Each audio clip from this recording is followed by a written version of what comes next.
तर विधानसभेमध्ये दुपारी देवेंद्र फडणवीस यांनी हे उत्तर दिलेलं आहे। वळूया पुढील बातमीकडे। फडणवीसांच्या पाठीत खंजीर कोणी खुपसला असा सवाल एकनाथ शिंदे यांनी उपस्थित केलेला आहे। ठाकरेंचं नाव न घेता त्यांनी हा सवाल उपस्थित केलाय। ठाकरे गटानं विश्वासघात केला, दगा दिला असंही शिंदेंनी म्हटलंय। गुवाहाटीला असताना अनेक निरोप यायचे असंही शिंदे यांनी विधान केलंय।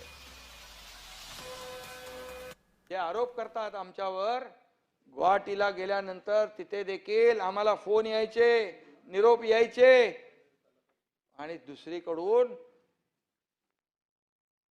दिल्लीमध्ये संधान साधायचं।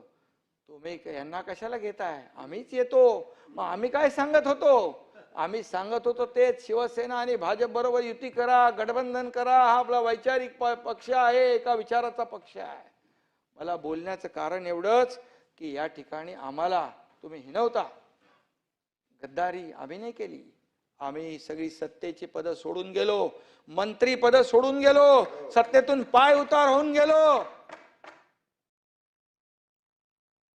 मुख्यमंत्री आताचे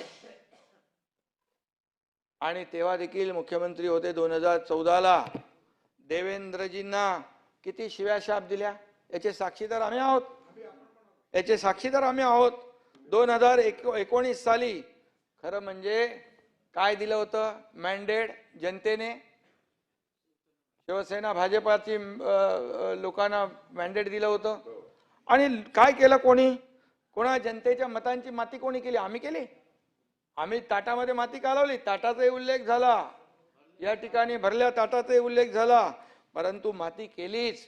पण देवेंद्रजींच्या पाठीत खंजीर देखील खुपसला, हे देखील या ठिकाणी मी सांगतो। निकालानंतर सभापती महोदय, आम्ही सगळे साक्षीदार आहोत। देवेंद्रजींनी 40-50 फोन केले, एकही फोन उचलला गेला नाही का?